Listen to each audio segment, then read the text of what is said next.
Okay, so it's August 26th, and they say they're turning the canal off tomorrow morning.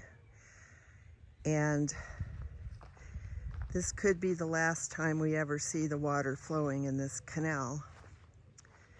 Over here, you can see how close. This is our concrete, we call it the pond, but it's our holding area for the water. So when we turn on our irrigation pump, it waters our field. And you can see how close this is to the project area. And I'll take another video once the canal is dry and you'll see the bedrock down there. It's just solid lava rock. And they will bring in this heavy equipment, and it will, I don't know which side of the road they're going to be on. They have marked our trees here. Originally, they marked these back in late February with this pink spray paint, meaning that they intended to cut them down. But now, they somehow, in a weird way, not directly contacting us, but through a court briefing, said they weren't really going to cut our trees down because they want to cut this sharp corner and go onto our neighbor's property. So I don't know how far on their property they're going to cut across. They can only have a maximum of, I don't know, we're not even sure if they have an actual recorded easement or right-of-way at all. Okay, so you can see this. Okay, so then we go down this way, and you can see how beautiful it is. And this is our 4-acre field that we are supposed to be able to irrigate, but the last few years they have artificially cut off the irrigation early because they wanted to make their point that they need to pipe it. Although, for some reason, Arnold is the only irrigation district that feels they have to cut off the water early. All the other ones are continuing to flow until October. And then I just want to show you these other couple of trees that have been marked.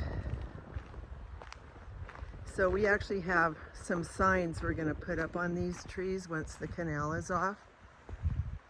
This one's huge. This is where some of our pets are buried, right beneath this tree. And then we have these last few trees that have been marked.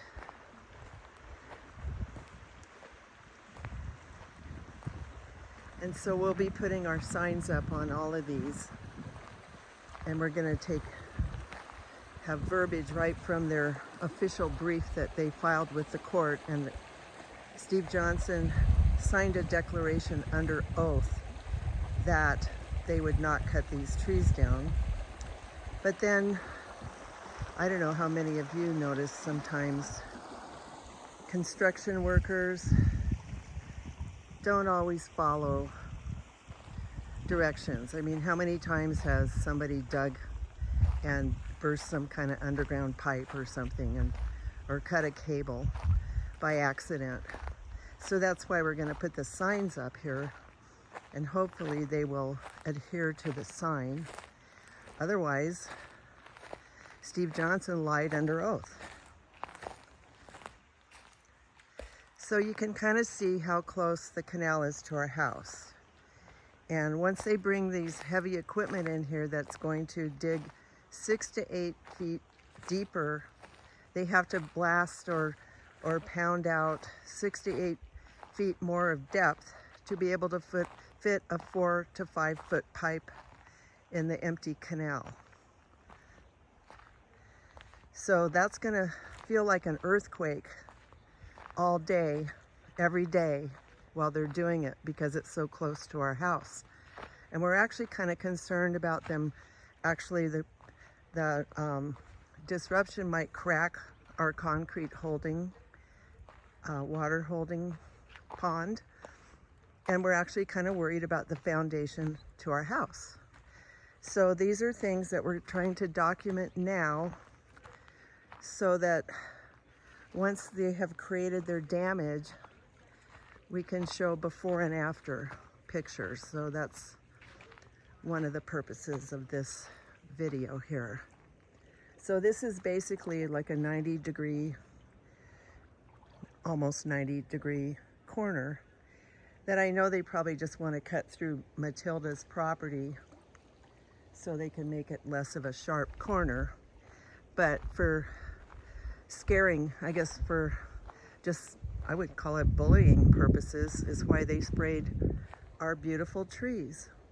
Now these trees might die anyway after the pipe goes in because their water supply will be pretty much 100% gone. So, and when you count all the trees like this along the 9 or 10 miles of canal, there's about 3,000 trees that are looking to be destroyed. Even though they try to downplay that, it's just not impossible for them. They're going to take Matilda's trees over here, I'm sure now. We'll see. Because no matter what they've said so far, they change their stories all the time. So we just don't know what to expect, really. It's just going to be, you know, just a mystery until it happens.